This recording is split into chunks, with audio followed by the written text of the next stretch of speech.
the organic chemistry of first year. Let us consider this nomenclature of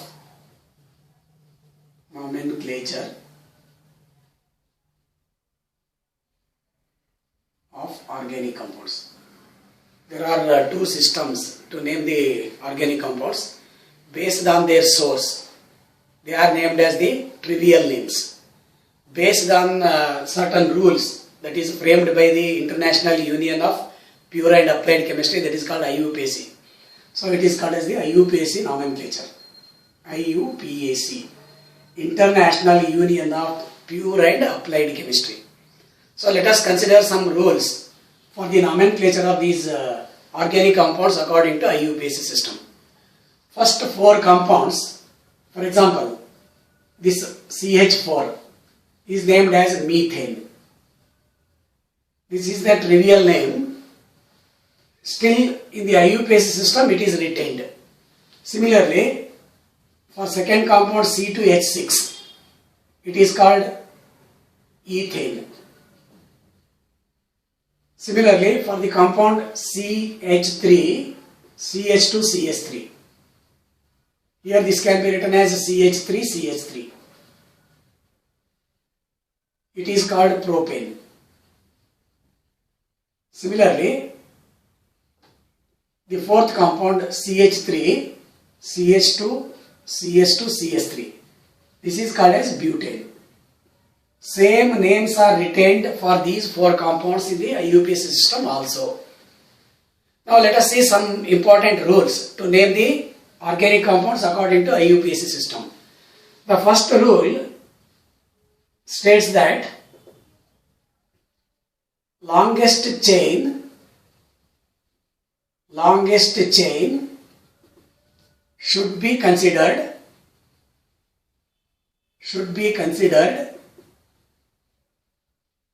for naming the compound as parent.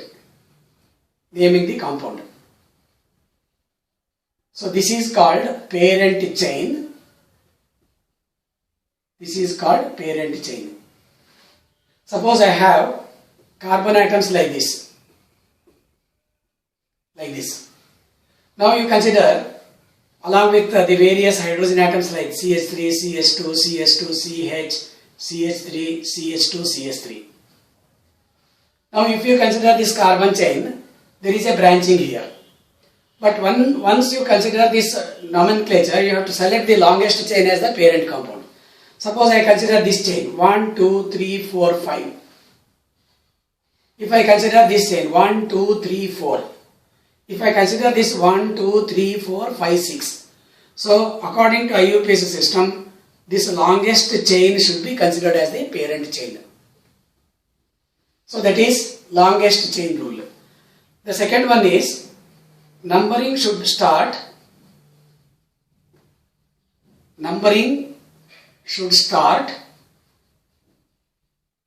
from one end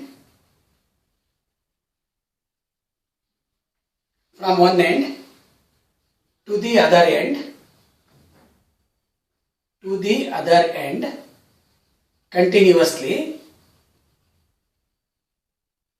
continuously in such a way that it gives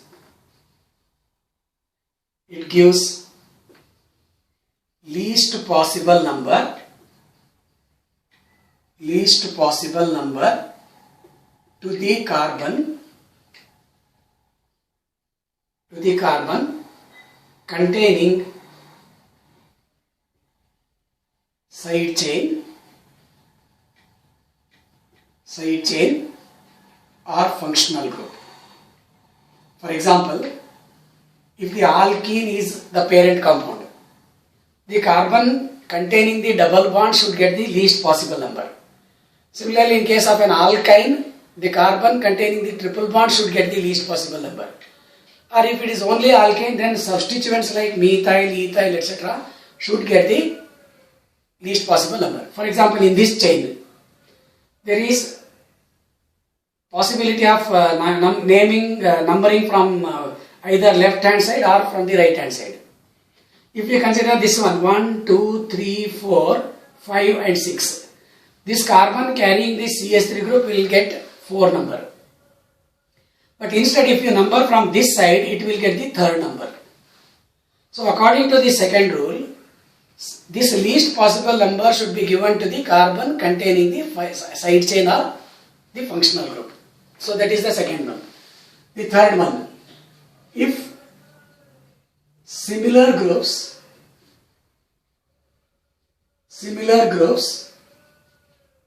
are present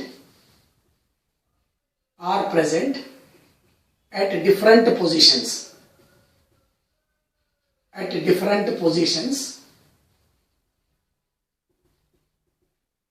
then the numbering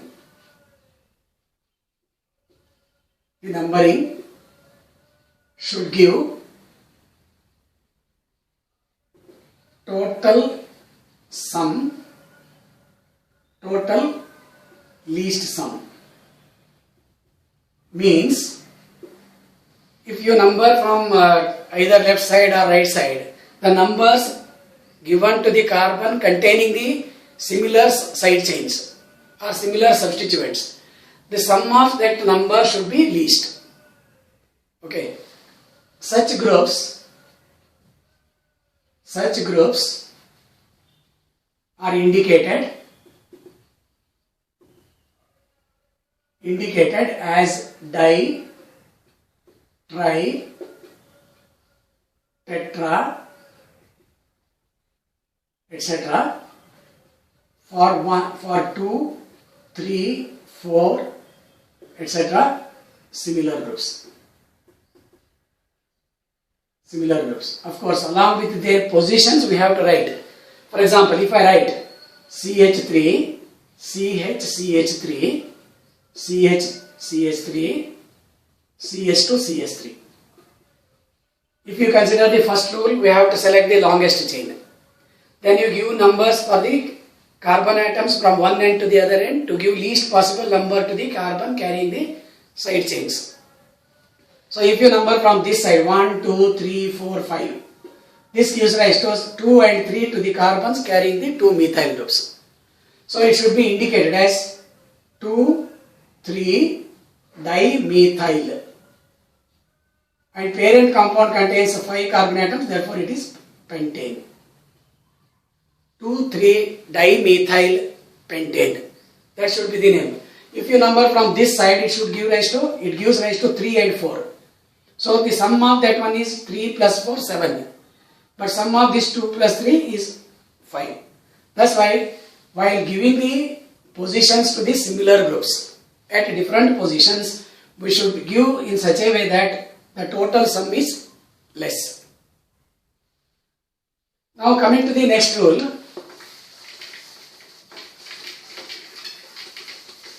If there are different groups, if there are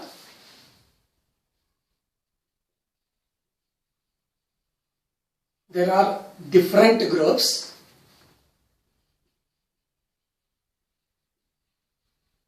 at equivalent positions,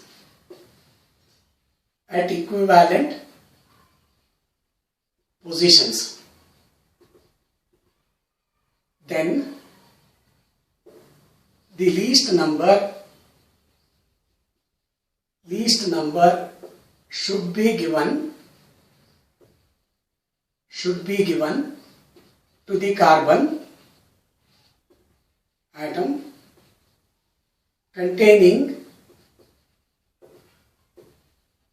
the side chain or group. First side chain or group coming first in alphabetical order.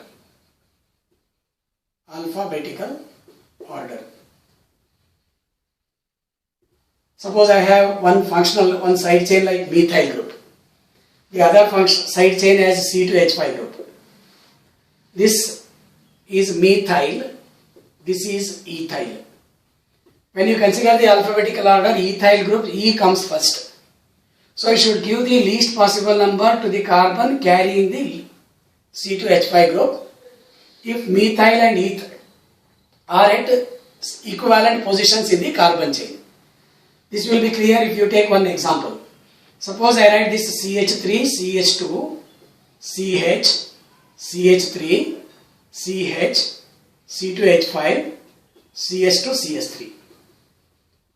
Now if you count, the longest chain will be 1, 2, 3, 4, 5, 6. If it is 1, 2, 3, 4, 5, 6, it is also 6. 1, 2, 3, 4, 5. 1, 2, 3, 4, 5. Like that you have to count. So the maximum number of carbon atoms in the chain is 6. Then if you give the numbers from the left side, it gives 3 and 4 to this. If you number from the right side, it gives rise to 3 and 4 to this one. According to the alphabetical order, ethyl group comes first. That's why it should be the least possible number should be given to the carbon carrying the ethyl group. This rule holds good only if similar groups are at equivalent positions. So according to this rule, we can name this as, again you write the alphabetical order, 3 ethyl, 4 methyl, hexane. Because the total number of carbon atoms in the parent chain is 6. But here there is an exception. Suppose I write this CH3, CH, CH, C2H5, CH2, CS2, CS3. Only when they are at equivalent positions we should follow this rule. But if you consider this CH3, CS, CS3, CS, C2H5, CS2, CS2, CS3. If you number from left side, it gives rise to 2 and 3. If you number from right side, it gives rise to 4 and 5. According to total sum, this 2 and 3 is preferred. So this compound is named as 3 ethyl, 2 methyl. Again, you are arranging the alkyl groups in the alphabetical order. So ethyl comes first and then methyl. But in this case, it is ethyl and methyl again with their positions. Here we are not following the similar rule because total sum should be less when we consider the positions of the different groups. So it is 3 ethyl, 2 methyl hexane. So this is about the next rule. If different groups are present at equivalent positions, then we have to give least number to the carbon carrying the group coming first in the alphabetical order. Otherwise, we have to follow the total sum rule, least sum rule, then follow that one and write the name of the organic compound in the same manner using the alphabetical order of the different groups. So it is 3 ethyl, 2 methyl hexane. Now let me consider one more example. Suppose I have this CH3, CH, CS3, CH, CS3, CH, C2H5, then CH3. Now there are two possibilities. Actually you have to check. 1, 2, 3, one chain. 1, 2, 3, 4. 1, 2, 3, 4, 5, 6. If you write this C2H5 group as CH2, CS3. So it should be 6 carbon chain. This is 5 carbon chain. Even if it is given as C2H5, we should write separately so that it gives rise to the idea about the longest chain. So it is hexane derivative. Now if you number the carbon chain, it should be 1, 2, 3, 4, 5 and 6. There are 3 methyl groups at 2, 3, 4 positions. So this should be named as 2, 3, 4. For 3 similar groups, we use the term tri-methyl hexane. Okay. So this is about the nomenclature of the saturated hydrocarbons, that is alkanes, with various substituents at different positions. Now let us consider